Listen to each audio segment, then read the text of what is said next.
حضرت سیدنا فاروق اعظم رضی اللہ تعالیٰ کا کیا ہی نرالا انداز تھا، اور آپ اہل بیت اطہار سے اس قدر محبت کیا کرتے۔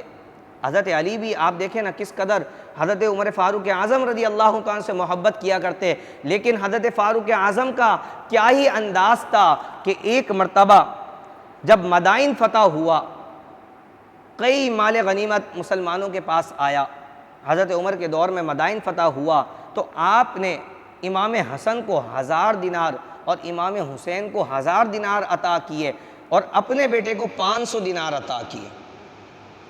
حضرت عمر نے اپنے بیٹے کو جب 500 دینار دیے تو کہنے لگے یہ تو ابھی ننھے بچے ہیں، یہ تو جنگ میں بھی نہیں گئے، آپ نے ان کو 1000 دینار عطا کیے ہیں، اور میں تو جنگ میں بھی شریک ہوا، مجھے پھر بھی 500 دینار عطا کیے ہیں۔ اب سنیے حضرت عمر کی کیا محبت تھی، فرمایا کیا ان کے نانا جیسا تیرا نانا ہے؟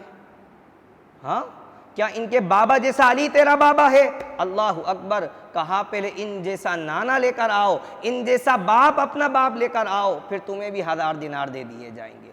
یہ تھی امام حسن امام حسین سے محبت حضرت سیدنا فاروق اعظم رضی اللہ تعالیٰ عنہ کو۔ ایک مرتبہ حضرت امام حسین رضی اللہ تعالیٰ عنہ حضرت عمر فاروق اعظم رضی اللہ تعالیٰ کے پاس تشریف لائے اور فرمانے لگے کہ اے چچا وہ یمنی گھوڑا آیا ہے۔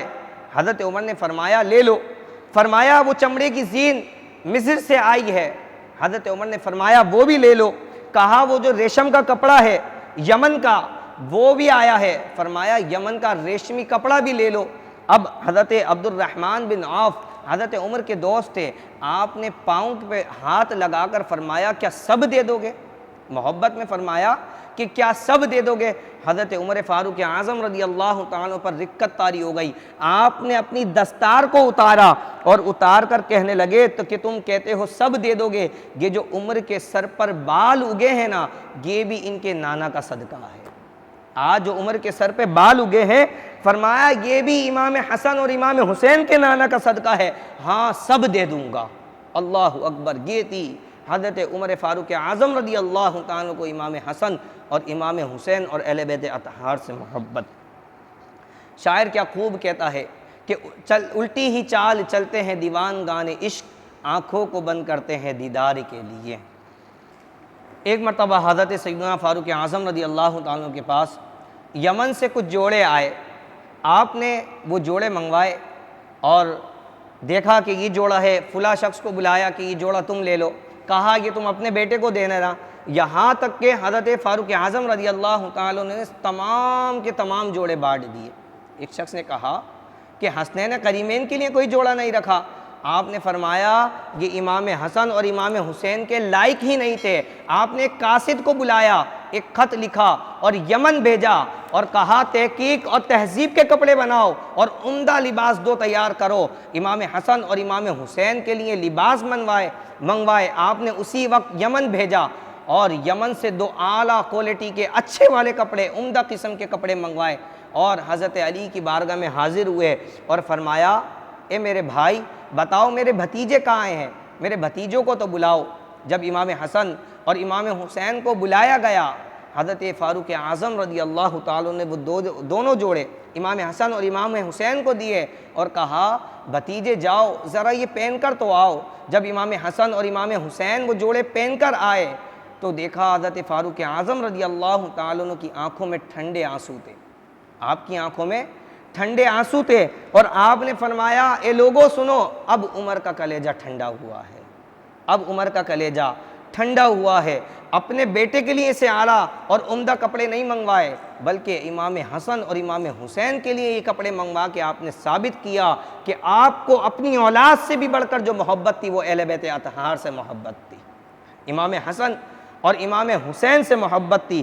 اللہ اکبر، ایک بار حضرت علی ایک بہت پیاری اور عمدہ قسم کی چادر اوڑے ہوئے تھے، کسی نے دیکھا اور کہا چادر تو بڑی پیاری ہے، بہت خوبصورت چادر ہے۔ اب سنیے حضرت علی رضی اللہ تعالیٰ نے فرمایا انہم کسانی خلیلی انہم کسانی و صفیی انہم کسانی و خاصی انہم کسانی و صدیقی۔ آپ نے فرمایا کہ یہ میرے جگری یار عمر نے پنائی ہے، یہ میرے جگری یار عمر نے پنائی ہے، اور وہ ایسے خیر کے کام کرتا رہتا تھا یہاں تک کہ اللہ نے اس کے ساتھ خیر کا معاملہ فرمایا۔ حضرت عمر کے وصال کے بعد کون کہہ رہا ہے؟ حضرت علی فرما رہے ہیں، اور کیا فرما رہے ہیں کہ میرے جگری یار نے میرے ساتھ یہ خیر کا معاملہ فرمایا ہے، اور وہ ایسے خیر کے معاملے کیا کرتا رہتا تھا یہاں تک کہ اللہ نے عمر کے ساتھ خیر کا معاملہ فرما دیا ہے۔ اللہ اکبر۔ یہ تھے حضرت سیدنا فاروق اعظم رضی اللہ تعالیٰ عنہ، جنہوں نے ہمیں یہ تربیت عطا فرمائی کہ اہل بیت اطہار سے محبت کرنی ہے۔ آج وہ لوگ جو شیخین پر حضرت علی کو فضیلت دیتے ہیں، جو لوگ صدیق اکبر پر حضرت علی کو فضیلت دیتے ہیں، ان لوگوں کو اس بات کا اندازہ کرنا چاہیے کہ خود حضرت علی رضی اللہ تعالیٰ عنہ نے صدیق اکبر کے ہاتھ میں اپنا ہاتھ دیا، فاروق اعظم کے ہاتھ میں اپنا ہاتھ دیا، عثمان غنی کے ہاتھ میں اپنا ہاتھ دیا، اور تینوں کے ہاتھ میں ہاتھ دے کے یہ بات کو ثابت کر دیا کہ پہلے جو خلافت کے حقدار تھے وہ تینوں حضرات یہی تھے۔ اس کے بعد خلافت کے جو حقدار تھے وہ حضرت سیدنا علی المرتضیٰ شیر خدا کرم اللہ الوجہ الکریم تھے۔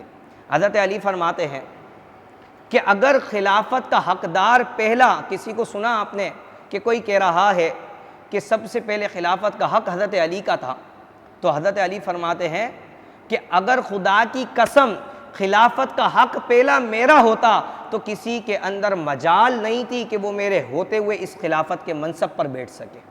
کون فرما رہا ہے؟ حضرت علی المرتضیٰ شیر خدا کرم اللہ الوجہ الکریم فرما رہے ہیں کہ میرے ہوتے ہوئے کسی کے اندر یہ مجال نہیں تھی کہ وہ خلافت کے منصب پر بیٹھ سکے۔ نبی کریم صلی اللہ علیہ وسلم نے اپنی حیات طیبہ میں صدیق اکبر کو امامت مسلح پر کھڑا کر کے اس بات کو بیان کر دیا کہ خلافت کا حقدار بھی صدیق اکبر ہے۔ کئی ایسی احادیث مبارکہ ہیں جن کے پڑھنے کے بعد اس بات کا پتہ چلتا ہے کہ خلافت کے سب سے پہلے حقدار حضرت سیدنا صدیق اکبر ہیں، پھر اس کے بعد فاروق اعظم رضی اللہ تعالیٰ عنہ ہیں، پھر عثمان غنی رضی اللہ تعالیٰ عنہ، پھر حضرت علی المرتضیٰ شیر خدا کرم اللہ الوجہ الکریم ہیں۔ ان خلافت اور اس کے بعد امام حسن کی خلافت ہے، اسے خلافت راشدہ بھی کہا جاتا ہے۔ پھر اس کے بعد امیر معاویہ رضی اللہ تعالیٰ عنہ سے لے کر جو آگے ریاستیں چلی اور معاملات چلے، پھر اسے وہ سلطان بنایا گیا اور خلافت جو ہے وہ امام حسن پر ختم کر دی گئی ہے۔